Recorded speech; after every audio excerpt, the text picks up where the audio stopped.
Welcome to the Stateside Soccer Show. My name is Jordan, and with me, as always, is Logan. It looks like he was just looking at his watch, like, "Oh my God, when is this going to be over already?" How are you today, Logan? I'm good. No, I've got the Apple Watch. I bet you it does look like that now. Like now that you say that, because I get like buzzed and I look at the Like as not soon as we started the show, you're like, "All right, like, come countdown on, starts." this guy, We'll go this guy, fast. unbelievable. I got things to do, Jordan. No, um, I'm excited. I texted you today. I was really excited about the matchups that we have coming up, and then all hell broke loose as far as Twitter and Instagram and Facebook news and all sorts of different things for MLS. So Mm-hmm. there's a lot of stuff going on, Jordan.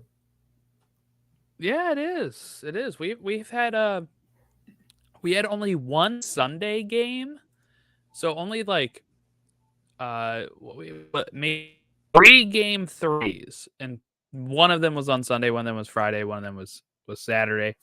They had it scheduled where there were 3 games on Sunday if needed, but looks like that was not needed at all. If we look at the matchups, you just mentioned them. Not to kind of jump right to the end here, but we got some big matchups here. We have Orlando and Columbus, Cincy and Philly, and both start Saturday, November 25th.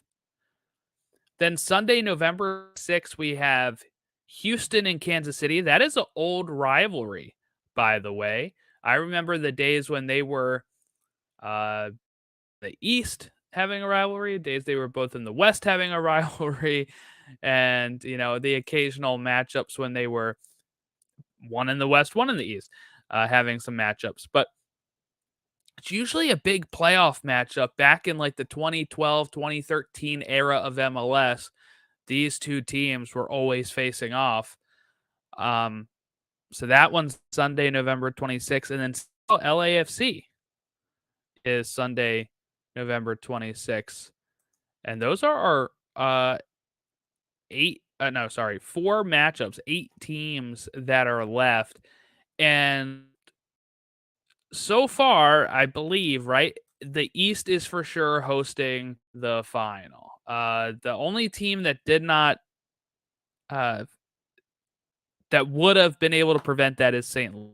They got knocked out by SKC.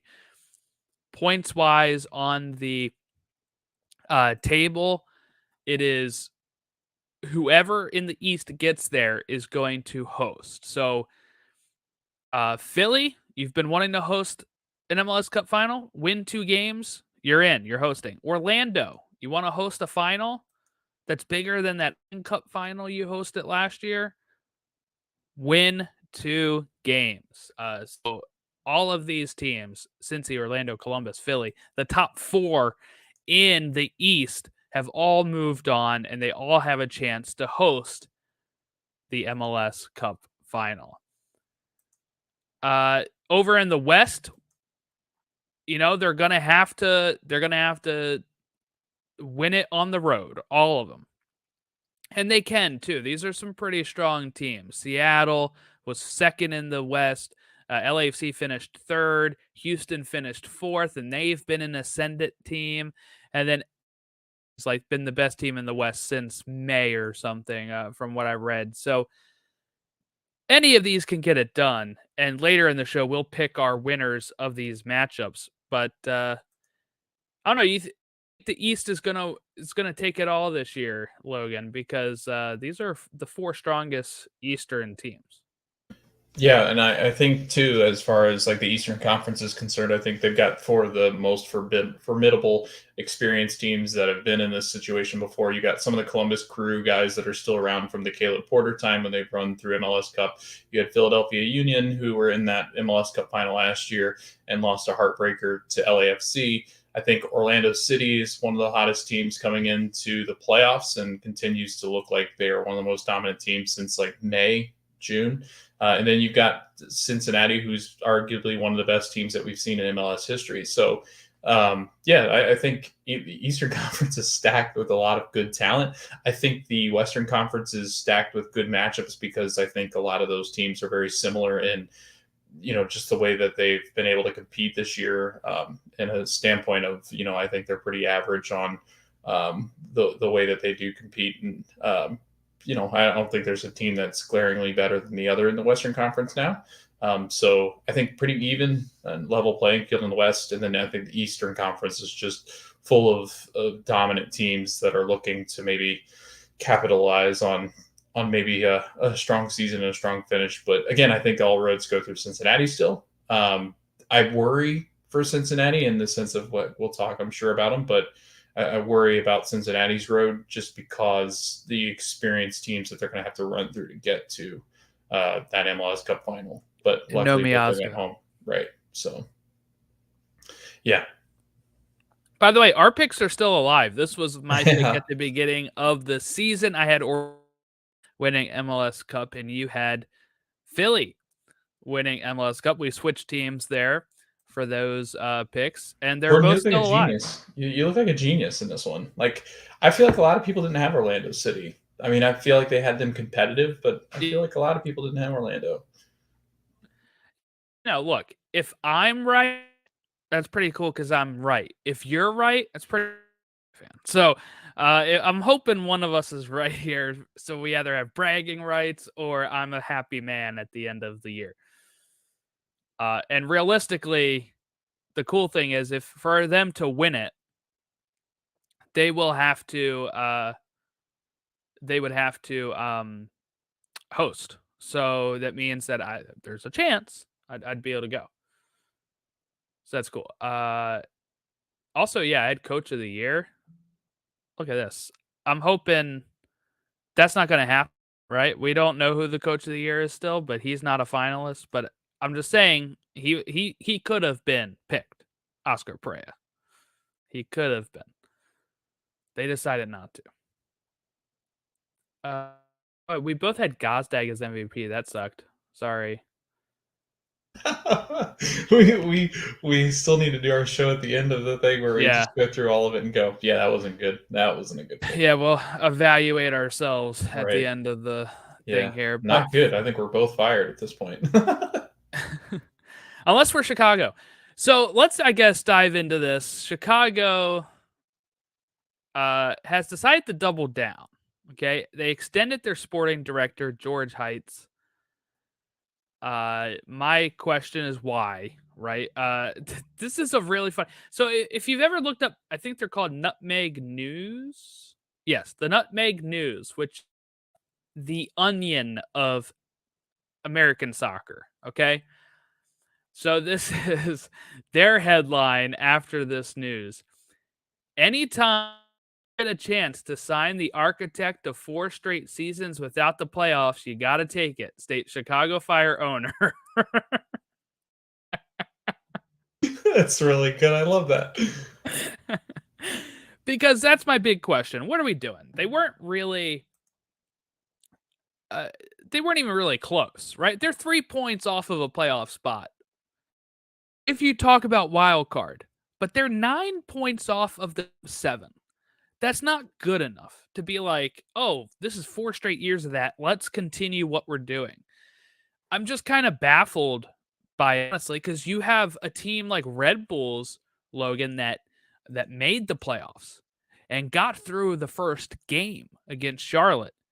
And now they're tearing everything up. Their coach is gone. It looks like they're moving on from their GM. They are moving on, which is probably the correct way to be approaching this right now. And we're seeing them. I saw rumors of Gio Savarese maybe going to. That's a big time manager that can help them. They're looking at Samuel Forsberg from Leipzig as a player. I mean, this is. I feel like it's funny when you have a team that is outside of the playoffs for 4 straight years, who are saying, "No, we did good enough. Let's re-sign them." A team like Red Bulls, who have had 14 straight seasons of play, they get in, they actually get past the wild card, and they're still not happy. And they shouldn't be. We've been ragging on the New York teams all season long. This is the move they should be doing. And I feel like a team like Chicago, who's playing in the Windy City, a huge market, playing at Soldier Field nowadays, should not be like, yeah, this is fine. At least one team's going to play football at Soldier. No, I'm kidding. Neither of them play football very well at Soldier Field. Jordan, I think it. Like I'm a Chicago Cubs fan. People are going to really question my fandom here because my fandom's just all over the map. But as a Chicago, I guess I've got embedded in me a belief that Chicago sports is this massive media market, and it is. It does a really nice job of pulling in fans. It's a huge city. It's a great city. Chicago, people will say that it's the New York of the Midwest, which you look at Chicago and it's my favorite city. And I think it's a desirable place to want to play sports. Living there, if you can bear the cold, I guess, it's a good city. But I just feel like the Chicago sports realm is very similar to the landscape in which you look at New York sports now. Like, I feel like there's more loyalty in Chicago, and I feel like Midwestern, it's much more loyal. You're more loyal to your manager. You're much more loyal to your GM. You kind of wait for things to sour because that's just the way Chicago sports have gone. And maybe this is a similar situation with the Fire, but I don't know. I've started to kind of look at this in like more of a geographical sense because it's weird how much our big sports media cities now, Jordan, struggle. Like in sports, particularly, the only one that's good seems to be LA. Like it's really strange. Miami's has a good basketball team. The Dolphins have played well. Like Miami's done pretty well. Atlanta has the Braves, and Atlanta United was doing well, but now they've struggled. I don't know. It's something about the big sports, I guess, cities that aren't doing well. I think Chicago's got this loyalty aspect to their sporting world and people that own their sports teams. I know the Ricketts that own the Cubs. I mean, they've been under scrutiny ever since they won the World Series because they just don't seem to invest.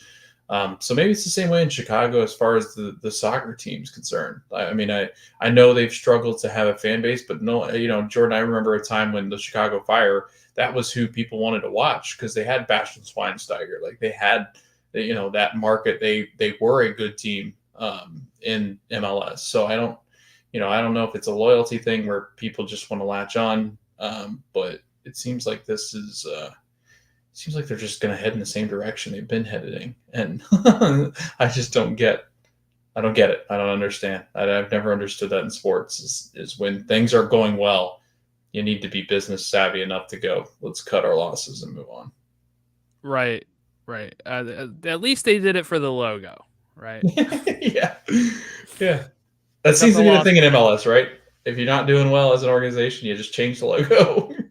Yeah, but thank God they changed it to this instead of That's true. the crown or whatever they called it. It's awful. Fire also have signed Gutierrez to a U20 initiative spot, so they are, keeping some players, making some moves. We'll see if it amounts to anything. I'm not high on Chicago going into next year, right? They could add some good pieces, but at this point, I feel like if I'm that GM, right? If I'm Heights, I'd be like, well, look, I just got an extension for doing nothing, so let's just keep doing that, right? Like, no pressure to perform at all. Like, unless they had a conversation where he's like, the owner says, hey, look, I'll give you an extension, but you got to start showing me something. But I don't know. It's not really the way Chicago usually operates, so I'm not too surprised. Some big U.S. women's national team news. Emma Hayes, the Chelsea women's, is officially coming over after the Chelsea women's season and will be taking charge of the U.S. women's national. She's going to be, I think, the highest paid women's manager of all time. I think it's like $500,000 a year. Good move. This is a good move. This is one that I look at and I'm like, all right, much higher pedigree. She was huge success at Chelsea. Huge. As a Chelsea fan, I would, I'm constantly being told how great Emma Hayes is and stuff. So I saw this and I was like, this is fantastic. It's now officially confirmed. I know it was reported like a week or two ago. Officially confirmed now. This is kind of what I think we need post Vlatko era here, because I think we need somebody with a little bit more pedigree than Vlatko. And look, European soccer has been growing exponentially, um, bigger than over here, I would say, at times. So the fact that we are able to poach those type of managers still for the U.S. women's job, which is a prestigious job in women's soccer, makes me feel pretty darn good. And I'm excited to see maybe some of that old school U.S. women's national team edge coming back. What I mean by that is just being freaking good again. I think that's the plan here, and I think Hayes can get a.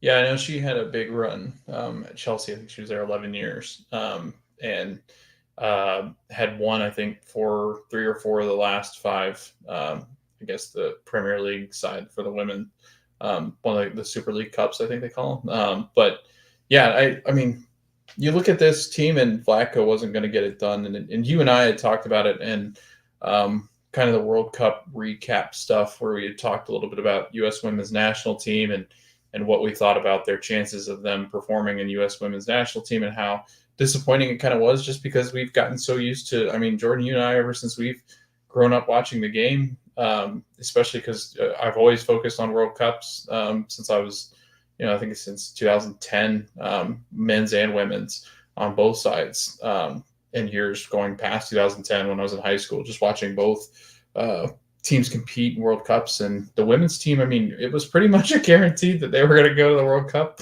make the final, win the final, bring back the cup. Last year was our first time where we were kind of like, yeah, this, it might not go as well. And it didn't. I think it was a team that was, we're in a weird transition where you got young players like Trinity Rodman, like Sophia Smith.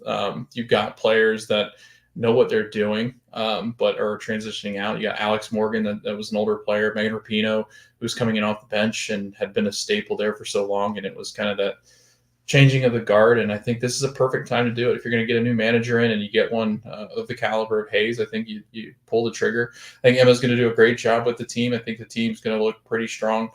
I know they've got the Olympics coming up, and there's a weird situation where she's still coaching Chelsea until May, I believe it is, when the women's season ends over in England. So I'm interested to kind of see what that'll look like. They'll have the interim manager and managing the game, and she'll continue to do the coaching things that I guess Emma will probably delegate certain things to her to have them kind of implemented while she's not around the team. But yeah, no, it's pretty interesting. I'm excited. I think this is a great step, and probably the best time to do it. I mean, this is pretty in step to what they need to do to rebuild this thing. Yeah, no, I think it's great. Hopefully everything works out. But I think this is what's needed. I definitely think this is the move that needed to be. All right, league awards. Only 2 have been, I think, announced since we last spoke. Defender of the Year was confirmed to be Matt Miazga. He's in a little bit of hot water. You were sending me the tweets that they about to announce this. I said, check out Don Garver's tweet, because we haven't heard anything about this since last week, right? We did a show on Thursday, though. Yeah. It wasn't Tuesday. But since then, we have not heard any updates on the whole Miazga situation of go to the locker room, that kind of thing. Like Garber's tweet is like, "Oh, we like have a guy like Miazga on the team to win win."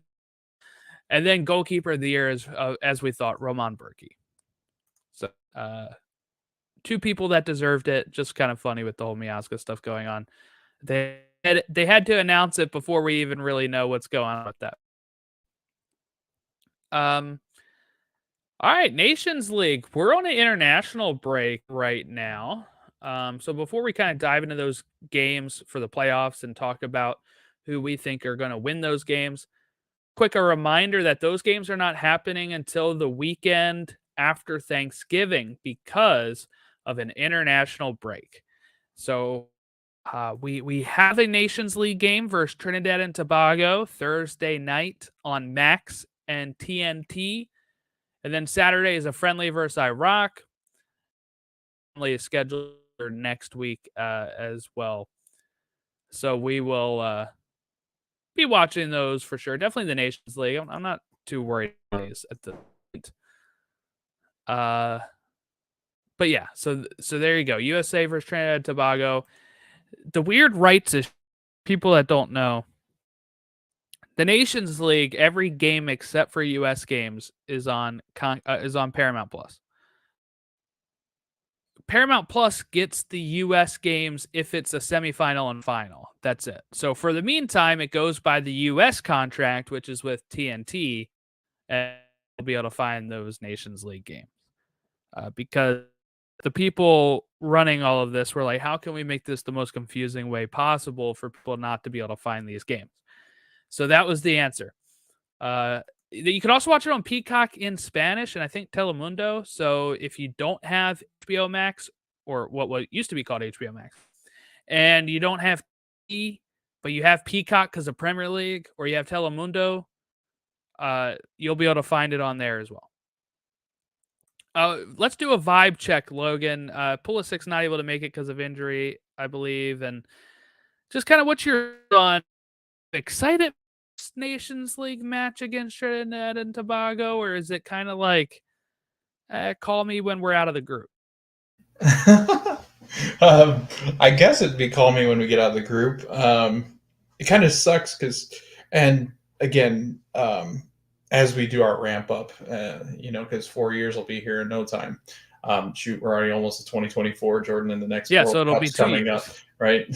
It's nuts that we're already to this point where we're going to be watching World Cup in 2 years, which is wild. But especially because now it's 3.5, right? It was technically 3.5 because it'll be in summer months again. So, but yeah, no, I like this tournament and the fact that we're going to get to see guys that need to play. You've got younger guys that I think need to kind of step in and show that they're going to continue to produce. I still love to get more time for Balogun. Any chance you get to get goal scorers in front of goal with a team that he's not frequent in as much is really exciting. But without some of the bigger players, it is kind of that topic that's always going to be hanging over the U.S. men's national team head is. And Christian stayed healthy all of World Cup, but he's notorious for getting hurt during club play. He's struggled with injuries. Gio struggled with injuries. Weston's struggled with injuries. Timothy Weah is missing this camp because he's struggling with injury. You've got guys like Tyler Adams that now has injury issues. And I should clarify too, we are out of the group. Yeah. I really blanked the two-legged thing. That's right. Yeah. Coming up here, it's quarterfinals. That's right. Because our group we already got out of because it was easy. I guess. I don't know. And it's like not showing me everything on here. But anyway, quarterfinals. Let me just clarify that because I was confused. There you go. But no, I think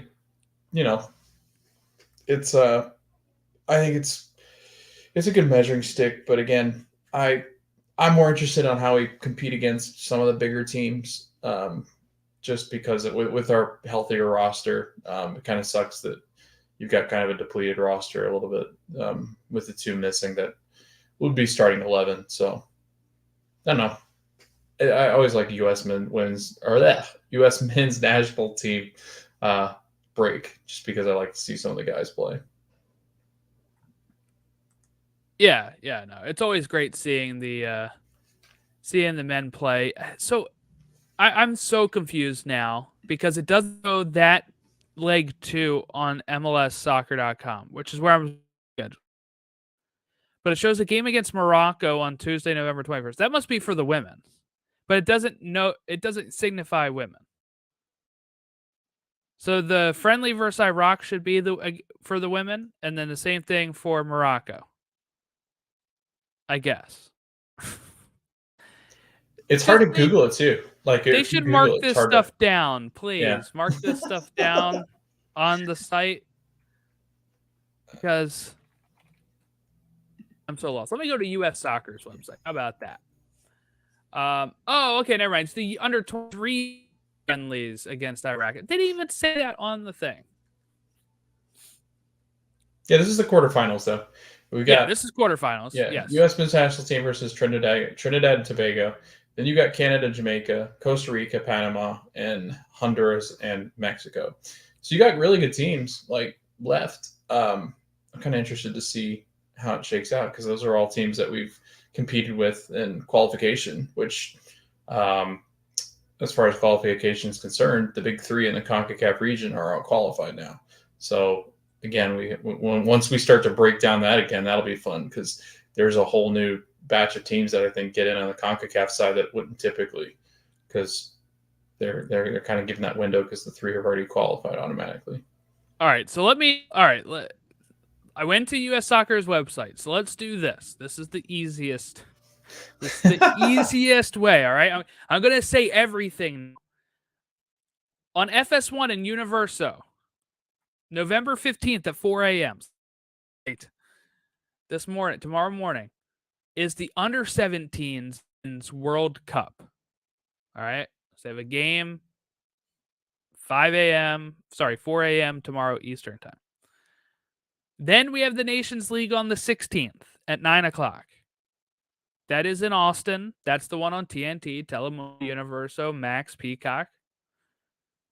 Then we have on the 18th at 7 a.m. the under 17s World Cup against France. That's on FS1. Then on the 18th at 11 a.m., so just 4 hours later, we have U.S. men under 23 versus Iraq. That is not anywhere to watch, apparently. Then at 7 o'clock on the 20th is leg 2 of Trinidad versus U.S. men's national team in the Nations League. That again is on TNT, Universo, Max, Peacock. Then November 21st at 9 a.m. is Morocco U23 men's national team. And again, doesn't say anywhere to stream. Then to throw the women into this, on the 2nd of December at 3 o'clock, it's USA versus China on TNT, so Max and Peacock. And then December 5th at 8 o'clock is another China on True TV, Universo, Max, and Peacock. So there you go. If you want to watch all of that, that's where you can do it. And why does MLSsoccer.com give those matches? I don't know. They just wanted to throw me off my game. Alrighty.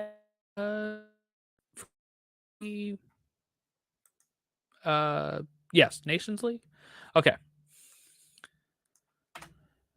The USL playoffs. So let's talk this. This final on Sunday, and Charleston Battery versus Phoenix Rising goes Battery have a lead from like halftime on until the 90th minute plus something when Phoenix equalize.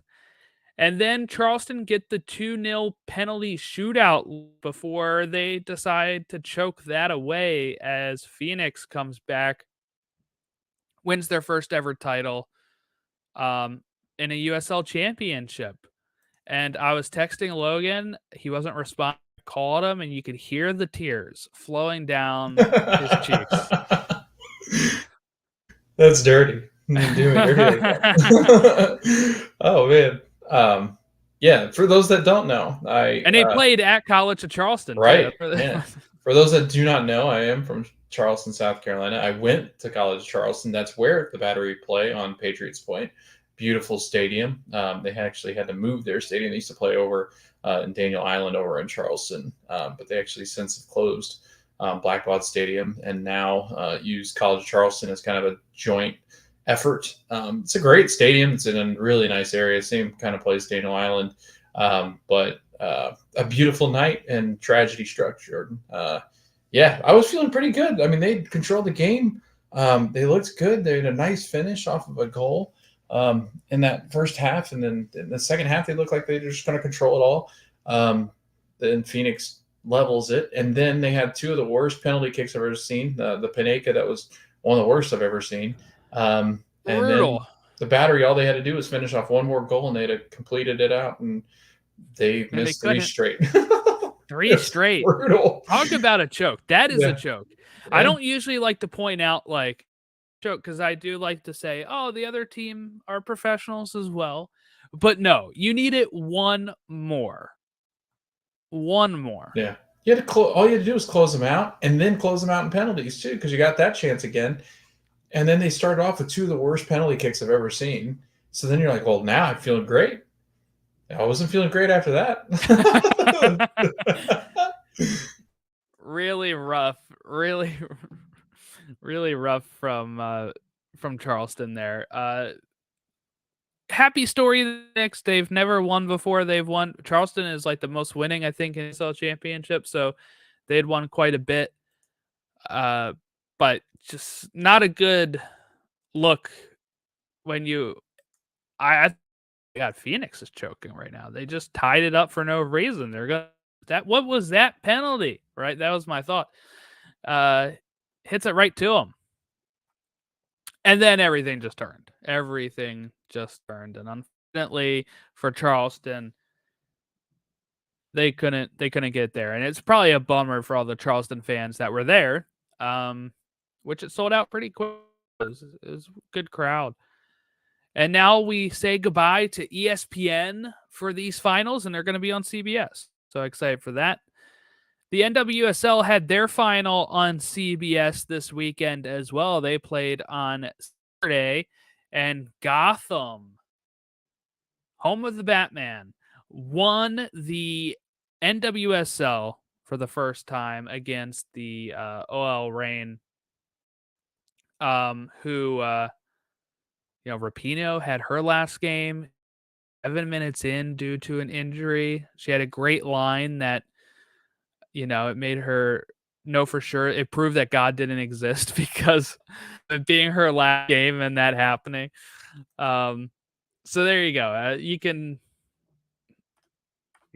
I think I would probably not believe as well if that happened to me. Last game, you're hoping to win it, go out on top, and then your ACL 7 minutes in. And I think she said something along the lines too of like, I mean, this is what sports is. Like, this is exactly what sports is. Like, sports gods do not like anything like that's fun. They just like to ruin everything. But yeah, no, it was too sad. Just because, and I think just kind of the way that it happened with the World Cup, and then having the season that she did, and then really just in her last match, I mean, not even making it through that first quarter of the game, it really sucks. But I will say probably the biggest star that I'll remember in women's sports, because Abby Wambach was kind of at the tail end of her career when we were watching her play. And from what I remember, I didn't watch much of Abby, and I've seen a ton of Megan. And Megan was like that definition of like, you don't mess with her and you F around and find out. That's kind of what Megan's whole thing was when you thought you had it in the bag, she was quickly there to remind you that she would punch you in the mouth. And kind of that badass like attitude that the U.S. women's national team kind of had there for a while was just because Megan Rapinoe. I mean, she had that swagger. She's always had that, I don't care what you think of me. A great human on and off the field, I think, and just an unbelievable career. And I know there's a lot of girls that will looked up, that did look up to her, still look up to her, and I'm sure she'll be on TV broadcast. I think that's where she's headed. She seems brilliant enough to be, kind of like one of those staples for U.S. women's national team coverage. I'm sure that she'd make a great commentator.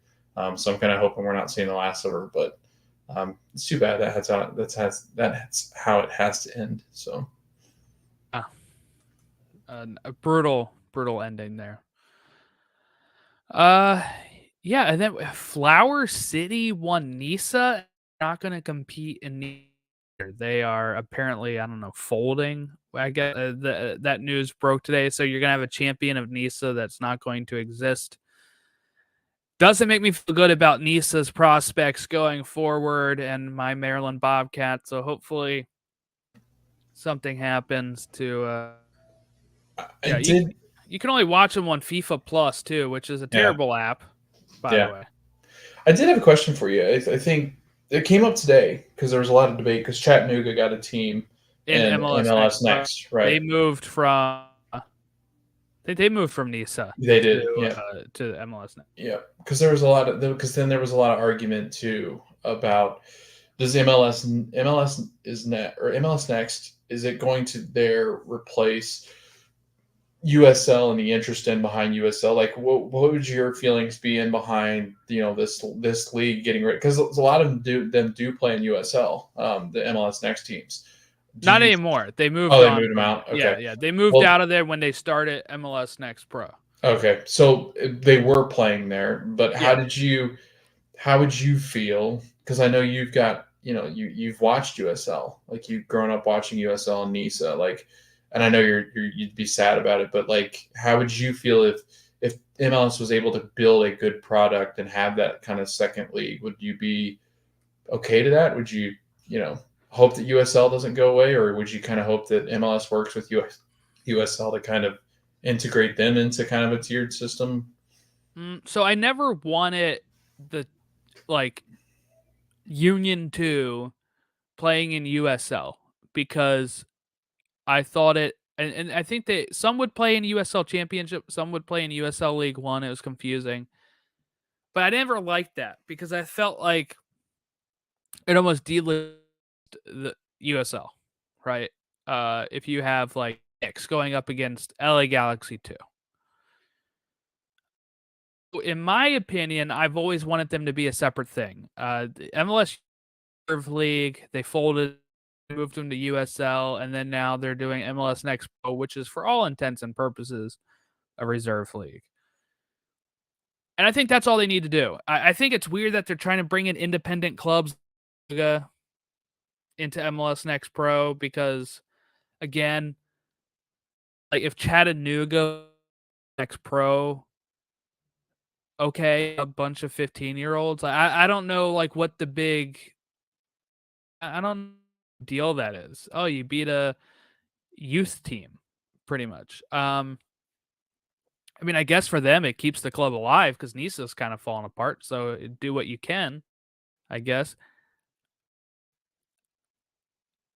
I don't I don't think of USL minor league thing. So in my opinion, for like USL Championship, I can't compare that to MLS Next Pro because in my opinion, Next Pro is for the development of, you guessed it, the next pro. And that is what that league should focus on. And I think USL should focus on filling markets that MLS is not to fill and grow the game that way. So this is where it be uh, a little tricky, right? Because you'll have to want pro rel from USL to MLS. That's never going to happen at this point. The most you're probably going to get is USL Championship relegating to USL 1, relegating to USL League 2. But that vote is still supposed to happen. Apparently, I just saw an updated article about how, how that's still on the table. But I can't really conflate them that way, Like, yes, I want Emma to have a good secondary minor system, so that way it's developing good players. I don't want that to interfere with USL because, and I think MLS is trying that, obviously, right? They're trying to put teams, like they're trying to put a Baltimore team to try to grab that market. I don't know how sexy that is. if I'm going to use that term. And what I mean by is I talked about it on the interview we had, right, with Nick from Baltimore City FC. If they name it a ball for DC's MLS, that a little bit, but the fact that it is just a minor league team that is biggest aspiration is winning MLS Next Pro against other minor league teams, I don't see it ever really growing. It doesn't seem like sport doesn't have the same relationship to minor leagues like baseball does, where you're going to go see the Aberdeen Ironbirds because Rutschman got got drafted, uh, or Cedric a rehab assignment. So you're like, oh, let's go see that. I don't think they're going to be doing that kind of stuff with it. MLS Next Pro games barely get any fans as it is. USL should they should beat that MLS Next Pro without an issue at all. So that's kind of where I sit with it. I see it as like two different things, and I think they can both coexist, but I just know MLS is going to try to force different markets in and having teams that are independent. But again, I don't know how big of a deal that is if like Chattanooga against all these minor league teams. Like, congrats. I don't, I don't know what to tell you. Couldn't win NISA, so here you are. Like that type of thing. Yeah, I just want to get your thoughts because there was a huge debate on Twitter about what this means, and MLS is of course going to push their product, but like you said, Jordan, if it's going to be a bunch of the youth players, what if there's not another league, there's not a USL, and they can't figure out a way to intertwine them, which I think that's. You talked about pro and rel, and I don't think it ever exists in U.S. sports because we're money greedy, and it's just always been that way here, and we've never had a situation like that. Had we started with a pyramid kind of system, I think it would have worked. But again, because we started the other way around, where we have ownership of teams and we don't have leagues that go up and down, because it would be. I mean, it would collapse teams. It could have worked. It could have worked even in baseball, let's say in the early 1900s. But once you get to, I don't know, the 60s, the 70s, when it becomes big money due to TV, due to radio, due to the players becoming, and then to the point where, MLS really kicked in the 90s to start with. And at that point, they needed certain things to keep the sport alive, so they had to concede certain things. At that point, our model for American sports was already founded, right? The reason there's single entity is not just because of the fact that it was a failure in NASL. It's probably the big reason. But the other reason is because like baseball and football are all like single entity. They are all like owners of their club, yes, but they also have a say in the league as a whole, and they're never going to get forced from moving on from the league. So once that kind of really rooted in, I would say probably 60s or 70s, it was done. But I could see easily 1900s, 1920, let's say, baseball being like, well, the Cubs suck this year, they're going down. Right? And there was rival baseball leagues that tried to, come up at times too, failed and stuff like that. And they would try to do different things like, they had other minor leagues and stuff like that. Not the same sort of minor league that we have system now. But like you said, once it kind of was like the NFL successful this way, making money, baseball successful this way, making money, and soccer has historically failed here, then it was, this is the way we're instituting it to make sure that it stays as a success. And it's worked. We're here, 30 years after it was founded in 93. It kicked off in 96, but it was founded in 93. So we're 30 years into MLS pretty much. It's worked, but we're still talking about them maybe loosening the reins a bit, but we don't know if that'll ever actually come. It'll never be like Europe, right? It'll just be higher salary cap. Not Probably not getting rid of it completely, just a higher salary cap. Um but yeah, and then another question you have, I saw somebody bring up too. All right, so Chattanooga joins MLS Next Pro. If they sell a player, does MLS Next Pro get a cut of it? Because they do for the MLS Next Pro teams that are not independent. And that's another wrinkle now, too. It's like, this is the stuff we will have to find out about as it happens. And the thing is, MLS Next Pro is a descendant of MLS, which means it's not going to be very open to sharing that information. Yeah, all good points. I love the conversation just because it is. People always look at it from the European side and go, well, how come your sports don't have that? I'm like, it would never work ever. And there are some major consequences to not having it, as we've seen. I mean, you've got teams now in MLB and NBA and NFL that'll tank because they want the next best player coming out of college, but some of those franchises just continue to be on the carousel of suck. So I'm kind of glad that MLS has what they have. Like there's not a super draft pick that's changing a lot of teams, yet. We're not to that point. I mean, Orlando City got really lucky with Duncan McGuire. I think ended up being one of the best strikers in the game, but you don't see that often. And baseball is a little different too, because the bigger the team and the more pieces that are working in a team, the harder it is for one player to change it. And I think that's where soccer is beautiful. Is it doesn't, one player can take you to a good place like the playoffs, but it's not going to put you over the top 100% of the time. So I don't know.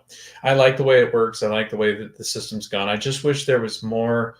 I just wish there was more of a sturdier foundation, right, for soccer, because I really do feel like that's what's missing right now. Is there's this gap, right? There's this you got the academy teams, and then we sell them off to the big European clubs. We don't get to see any of these big star players that are young play here first.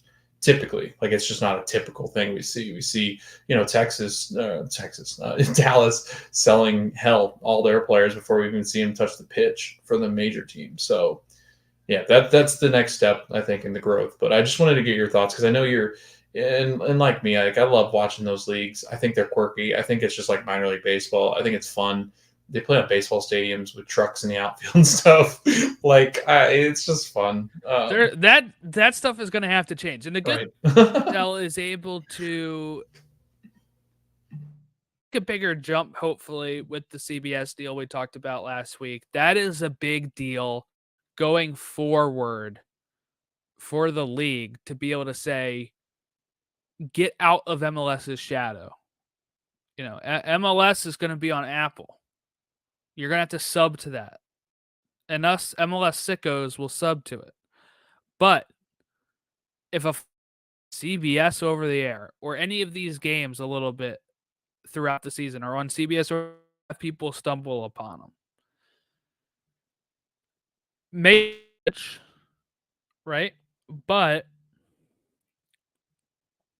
more than we're watching USL before. And that's a big thing because USL had a few games on ESPN2, and that was it, which is cool.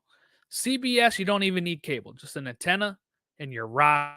And that is the way to get some of the older people that maybe are being left behind from sports. Though all they can watch right now is the NFL, right? Because baseball, basketball, in local markets are on a cable package or on an online streaming service. My grandparents can't watch the Orioles because the only way to get the Oriole games is by having specific type of cable packages that they can't afford now because they're retired, right? So at that point, now they could turn on CBS and watch USL if they want. Don't know if they will, but I mean, they could, right? And it's a way that you can gain new things occasionally. And that would be interesting to kind of see how this that league grows. But one thing that has to help it is not just being on CBS, and I've talked about it all season. It's camera quality, it's the quality of the fields to it. We cannot be playing on College of Charleston's field, and it's no shot at that. But it's like any sort of field that is turf or has lacrosse lines and football lines and soccer lines on it, we have to start moving away from them at some point if you want the league being taken seriously. And that's the next step. So hopefully the TV money helps them be able to start funneling this stuff in to get bigger and better stadiums or, better fields. All right, let's quickly look at what we had this past week or so, right? So we ended last week with games on Philly had already went through, I think. Oh no, we recorded last Tuesday, didn't we actually? Yeah, we did.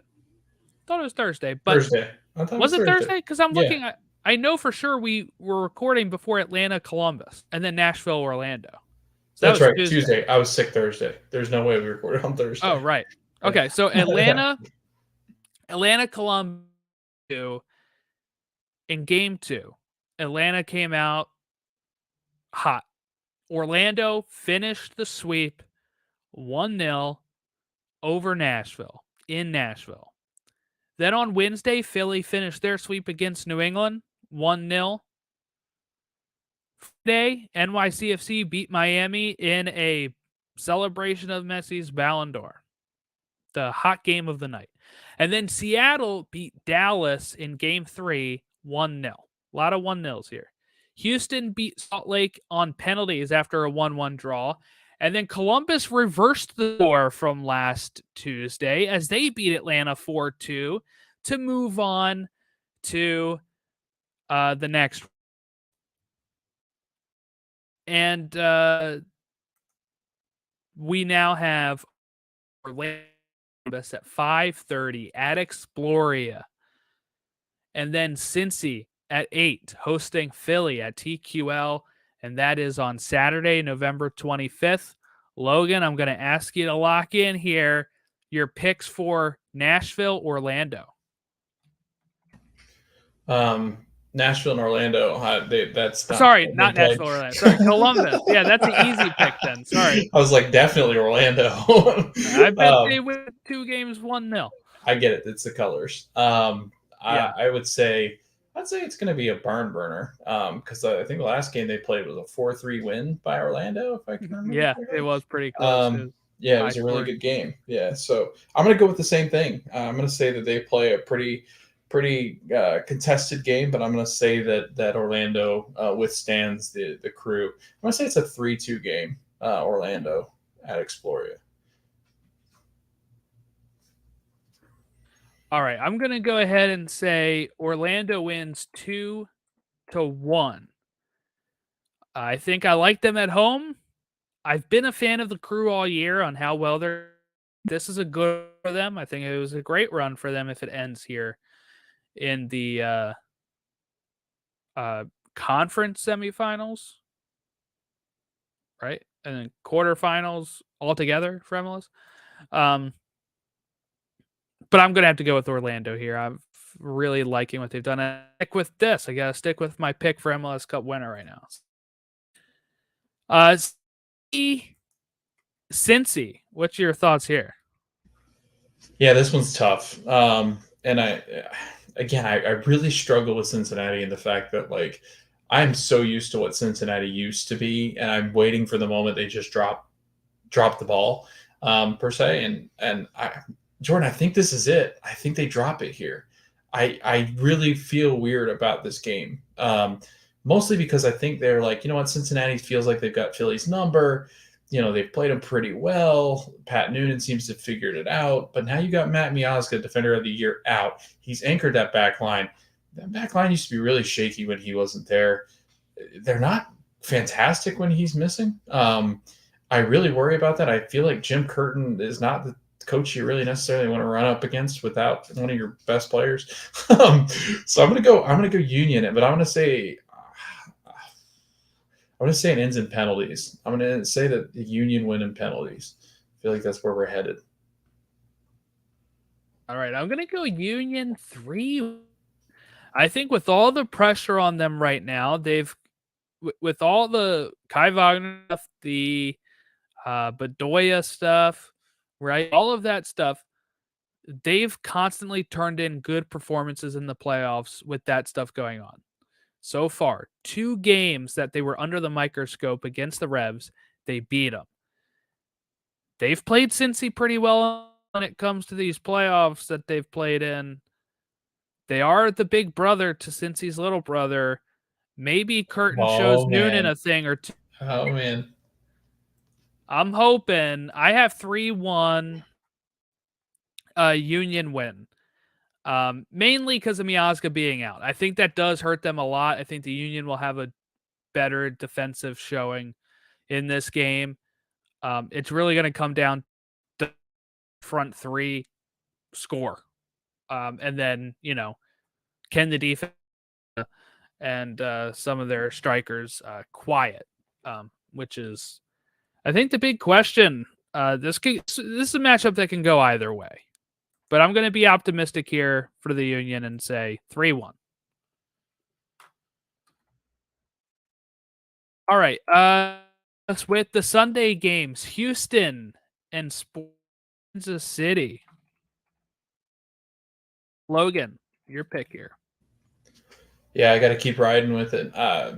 Arguably the best team in MLS since we started talking really bad about them in May. So I'm going to go with SKC. I just feel like Houston's never been a team that wins in commanding fashion, and I think with SKC you kind of have to have that. And again, once you're running up against one of the best coaches, and I don't like teams that run up against the best coaches because the best coaches, like the best players, typically know how to churn these games out when they need them the most. And a single elimination game, the underdog is typically the one that's going to be hungrier just because they feel like they don't have as much to lose. This team has felt like they haven't had much to lose and they've had everything to gain. And my gosh, have they gained everything back and more? They've got their attacking players back. Daniel Shalhoub becomes a whole different player in the playoffs. Alan Polito's been playing really well and healthy. I got to go SKC on this one. I think that they play well enough, and I just feel like Houston has times where they can be kind of dormant, and I feel like we're headed for a SKC like 1 or 2-0 win. All right. I'm going to change it up because we've been agreeing all day. I'm going to go Houston keeps it up. 2-1 over Sporting Kansas City. They're going to be at home. They're going to was a candidate for coach of the year in my opinion. So let's go Houston there. And then Seattle versus AFC. I have Seattle winning 3-1. Why not? Let's go nuts. What do you got here for LAFC Seattle? Yeah, like I said, I texted you this today. I was like, these are some of the best matchups that we've had in playoffs in a long time. All of them can go either way. Right. I feel like each ball could bounce a different way. There's clearly favorites, but like I think by very slight margins. In this case, Jordan, I'm going to go LAFC. I'm going to go against the grain here on you and say, I don't know. I just got a good feeling about LAFC. Nobody's been able to stop Denis Bouanga. I'm going with the Golden Boot winner. Seattle's got this weird tendency lately to just fizzle at the wrong moment. And I'm going to say it continues here. They're at Lumen. I think they feel comfortable about the position that they've been in, but they've not been great all season, right? They've kind of had this roller coaster ride of a season. I don't know. I'm just not feeling comfortable with the Western Conference. I'm not sure that the favorites are actually the favorites as the seeding goes and as my predictions go. So I'm going to go LAFC. Denis Bouanga with the brace. I'm going to say they win 2-0. All right. And we have to wait a week and a half. A whole month for these games. Oh my god. So we'll see. So we're leaning towards no show next week, right? Because of let's say no show. We got the holiday. You're having family. We'll come back for the MLS show. Here's what I'll okay, Logan. If Trinidad and Tobago knock out the U.S. men's national team, I will record an emergency pod solo during that week, okay? But if not, we back after these matchups week after Thanksgiving. So we're going to take a little break. We're going to have some time off. We're going to celebrate the holiday. We're going to eat the best pie ever, which is apple. And that is how we're going to celebrate one, being American, and two, Thanksgiving. Jordan, we could come back and it could be we might not like each other when we come back. if it's Orlando and Philly. Oh, true. Could you true. imagine? That'd be a lot of fun, huh? A little derby, old stateside derby For the happiness. chance to get to a final. Right. That'd be host the Yeah. final. I'll go to Exploria for that one. That'd be fun. There you go. I'll fly. I'm just kidding. I'm not flying down. Come on down. All right, that wraps us up.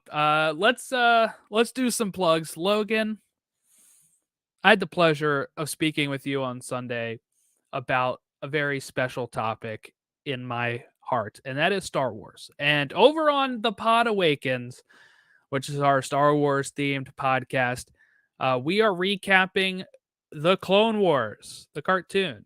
In logical, saw Logan drink from his Charleston College Charleston cup. I was like, I've seen that seal. We talked the Clone Wars chronological order. That will be dropping the week of Thanksgiving. I'm having the first episode 20. There's a trailer out for it on Weekends, which tells you which episodes to prepare for and which episodes to watch. So make sure, if you're going to join us with every week or two, depending on scheduling, all right, we're going to talk a batch of episodes in chronological order. And I was very excited when Logan brought this idea to me. Oh, I wasn't ready for you to stop. I was like, what's happening? Sorry. No, Jordan, I am enjoying it. I've watched the Clone Wars movie now. I really enjoyed it. I'm looking forward to doing our recap after the break as well, because I know we're taking a break from that one too.